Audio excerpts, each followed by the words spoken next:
बंसीवट बिहारी लाल की जय, श्री रामा मैया की जय। ठाकुर जी, आप सबको पता है कि ठाकुर जी का प्रादुर्भाव कंस कारागार मथुरा में हुआ। वहाँ से वासुदेव जी लेके गए गोकुल नंदगांव में ठाकुर जी पले बढ़े। अशांति फैलने लगा, दैत्यों का कुछ उत्पात मचने लगा, तो राजा होने के नाते नंदराज जी को चिंता होने लगा। पूरे अपने प्रजा को इकट्ठा किए, ब्रजवासियों को इकट्ठा किए, और इकट्ठा करने के बाद सबसे सलाह दिया गया कि क्या हमें इस जगह को छोड़ देनी चाहिए कि नहीं छोड़ना चाहिए, क्योंकि एक इंसान को अपना मूल निवासी स्थान छोड़ने में काफ़ी तकलीफ होता है ना, क्योंकि इमोशंस जुड़े होते हैं। तो वहाँ पे ठाकुर जी से भी सलाह लिया गया था कि कान्हा, क्या वाकई में हमें इस जगह को छोड़ने चाहिए? तो ठाकुर जी बोलते हैं, बिल्कुल, आप सबको अगर लगता है कि इस जगह को हमें छोड़ना चाहिए तो बिल्कुल छोड़ देना चाहिए। तो हम जाएंगे तो जाएंगे कहाँ? तो ठाकुर जी कहते हैं, हम ऐसे जगह जाएंगे जहाँ पे सुख शांति हो। तो सुख शांति कहाँ मिल सकता है? सिर्फ वनों, है ना। तो वनों में आपका निधि वन, बेल वन, ताल वन, भद्र वन, और वनों में श्रेष्ठ वन वृंदावन। वृंदावन तुलसी का वन, वृंदावन, क्योंकि वृंदावन प्रेम की नगरी है। हम ऐसे जगह जाएंगे, है ना, जहाँ पे एक प्रेम की स्थापना हो सके, साधु संतों का मूल निवास स्थान बने, ऐसे जगह हम जाएंगे, और वो जगह है वृंदावन, है ना।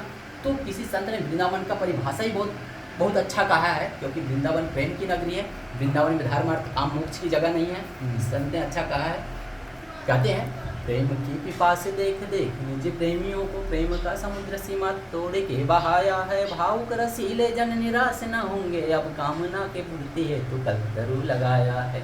चिंतामणि जटित चारों चादर बिछाई, जहाँ भांति प्रतिभांति कुंज कुंज से सजाया है।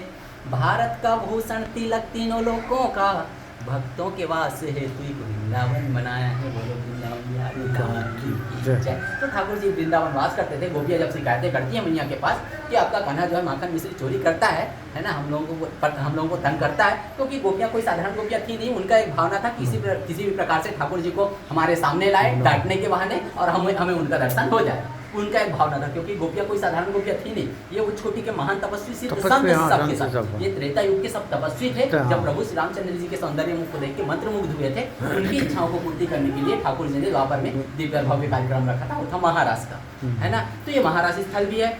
तो गोपियाँ जब शिकायतें करती हैं, तो मैया जो है एक दिन उनका हाथ पकड़ के पूछ लेते हैं कि लल्ला, तो सच्चे सच्चे बताइए, तो सच में किसी के यहाँ चोरी करते हो? वो भी माखन मिश्री का हमारे यहाँ भंडार भरा पड़ा है। तो ठाकुर जी हंस के बोलता है, मैया आप तो सब कुछ जानते ही हो, है ना। सुबह सुबह उठा के हमें मधुबन की तरफ भेज दो गाय बछड़ों के साथ में, और पूरे 4 पहर का टाइम हम वंशीवट में व्यतीत करते हैं। कहते हैं, मैया भोर भयो गैयन के पीछे मधुबन मोहे पठायो, 4 पहर वंशीवट भटक्यो, सांझ परे घर आयो, मैया मोरी मैं नहीं माखन खायो। सबरी गोपियाँ झूठ बोलती है, मैया हम दिन भर का समय वंशीवट में व्यतीत करते हैं। आदमी शाम को थके हारे आएगा, भोजन प्रसादी पाके मैया आराम करेगा, किसी के यहाँ रात को चोरी करने नहीं जाएगा मैया। और वैसे भी हमारे यहाँ 9 लाख गायें हैं, है ना, तो हम किसी के यहाँ दूसरे के यहाँ चोरी करने क्यों जाएंगे? तो सबरी गोपियाँ झूठ बोलती है। तो मैया आज के बोलती है, सही बात है बेटा, हरिश्चंद्र का जन्म तो मेरे घर में हुआ, बाकी तू ही एक सत्यवादी, बाकी सभी गोपियाँ झूठे हैं।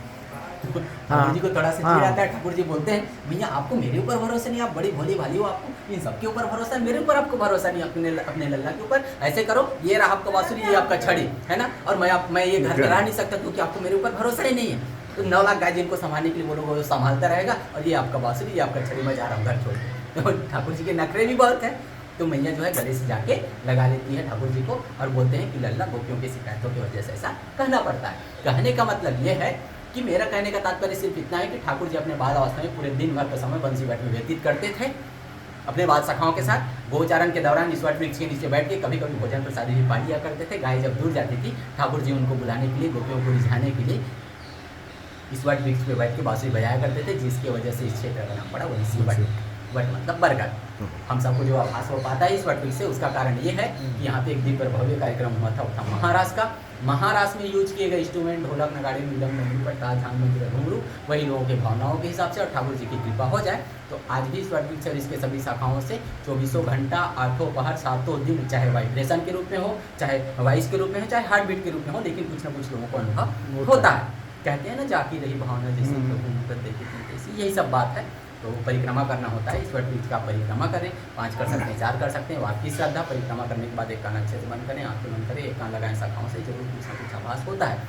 और हसूर का वत प्रलम्भासुर वत दावन नलपान मनभोग महाराशि सारी लीलाएं वंशीवट के हैं। ठाकुर जी का सबसे प्रिय जगह वंशीवट है। वंशीवट में ही ठाकुर जी ने पहली बार बांसुरी धारण किया था। कहते हैं ना, वंशीवट तट निकट यमुना श्यामल मुरलीधरी, वंशी की धुन सुनो लोक मोहि से कृष्ण राजत मधुपुरी।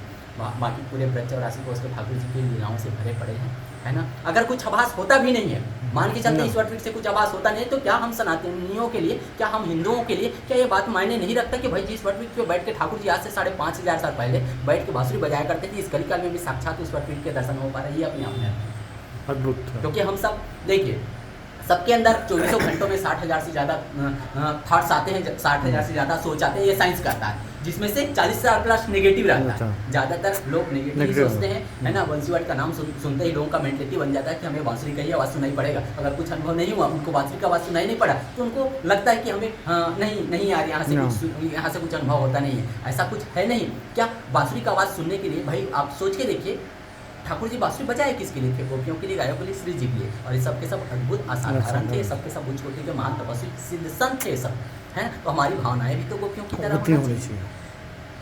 ठीक बात। जय जय श्री, जय श्री। बाकी बच्चा